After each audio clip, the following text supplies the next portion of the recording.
έχει δίπλα της τον κύριο Ηλία Ψινάκη, τον αγαπημένο μας Ηλία Ψινάκη, τον δήμαρχο του Μαραθώνα, ο οποίος δραστηριοποιείται ανοίγοντας σχέσεις με την Κίνα. Με σκοπό τι, Κατερίνα και Ηλία, καλημέρα και στους δυο σας. Τις έχω ανοίξει τώρα ήδη. Καλημέρα, Πόπη μου, τι καλημέρα. κάνεις? Πόπη, βρισκόμαστε στα προπήλαια του Πανεπιστημίου Αθηνών, εδώ που εντός ολίγου αναμένεται να ξεκινήσει συνέντευξη τύπου για το πρώτο ελληνοκινεζικό φόρουμ που θα ξεκινήσει την ερχόμενη Παρασκευή 11 Νοεμβρίου στο Ζάπιο, με πρωτοβουλία του Δημάρχου του Μαραθώνα, του κύριου Ηλίου Ψινάκη, ο οποίος είναι κοντά μας για να μας πει περισσότερα. Κύριε Δήμαρχε. Κύριε Δήμαρχε, Ηλία με λένε.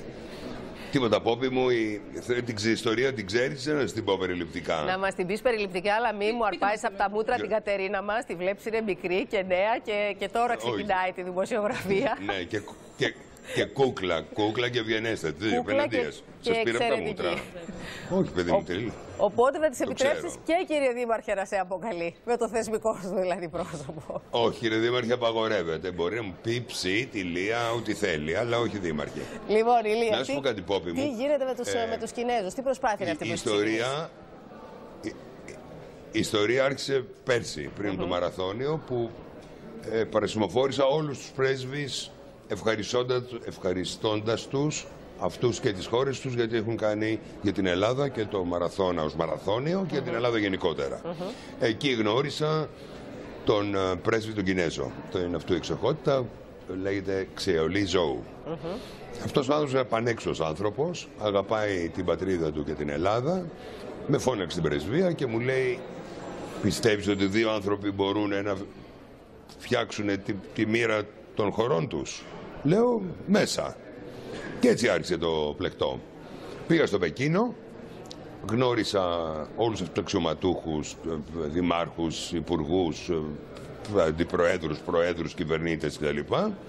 Και κανονίσαμε με την αμφικτιονή αρχαίων ελληνικών πόλεων που έχουμε κάνει, με το Υπουργείο Εσωτερικών. Θα έρθουν τώρα οι αντίστοιχοι, ο πρόεδρος της λέγεται Foreign Countries Friendship Association. Είναι το σύνολο των πόλεων της Κίνας και έχουν ένα πρόεδρο. Δηλαδή, πώς είναι ο Πατούλης στην Ελλάδα, ο Πατούλης ο Κινέζος τύπου. Και θα έρθουν εδώ πέρα, έχω κλείσει το Ζάπιο και θα υπογράψουμε. Έχει μια καθυστέρηση, αν σας φαίνομαι λίγο γκάου, έχει μια καθυστέρηση, φαντάζομαι στην. Μια χαρά είσαι, μου λέει. Και θα έρθουν από την Κίνα, από την κινέζικη κυβέρνηση, γύρω στα 100 άτομα που είναι δήμαρχοι, κυβερνήτες, επιχειρηματίες, αυτά.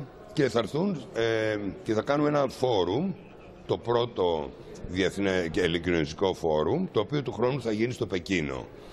Οι Κινέζοι έχουν βαρεθεί. Πρακτικά όλο αυτό πώς θα εφαρμοστεί και πώς μπορεί να βοηθήσει Έλληνες επιχειρηματίες, Έλληνες είτε μικρότερους είτε μεγαλύτερους επιχειρηματίες. Λοιπόν, άκου. Και, ναι, καταρχάς το πρώτο που θέλουμε να προάγουμε είναι ο πολιτισμός, που σημαίνει τουρισμό, αθλητισμό κτλ.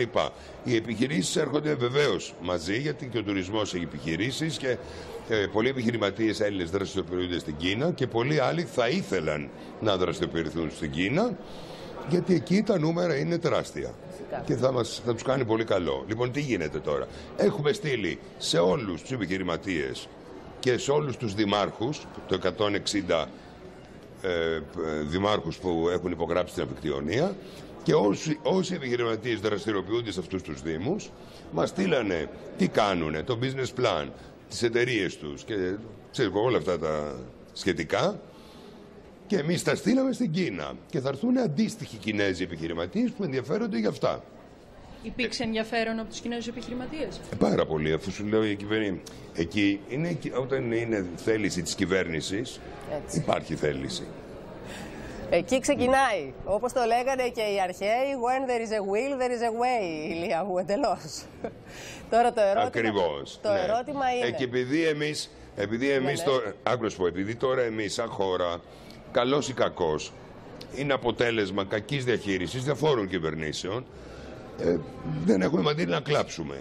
Οπότε εγώ θεωρώ ότι ο καθένας πρέπει να κάνει ό,τι μπορεί για να φέρει χρήματα στην Ελλάδα, και η Κίνα είναι η μεγαλύτερη υπερδύναμη αυτή τη στιγμή στον πλανήτη, υποανάπτυξη, η οποία θέλει να κάνει expand. Πώς θέλει αν θέλει να μάθει κάποιος περισσότερα για το θέμα αυτό, υπάρχει κάποιο γραφείο, κάποιος χώρος στο Δημαρχείο του Μαραθώνα που μπορεί να έρθει και να ενημερωθεί περισσότερο? Όχι. Δεν είναι στο Δημαρχείο. Το Δημαρχείο είναι άσχετο.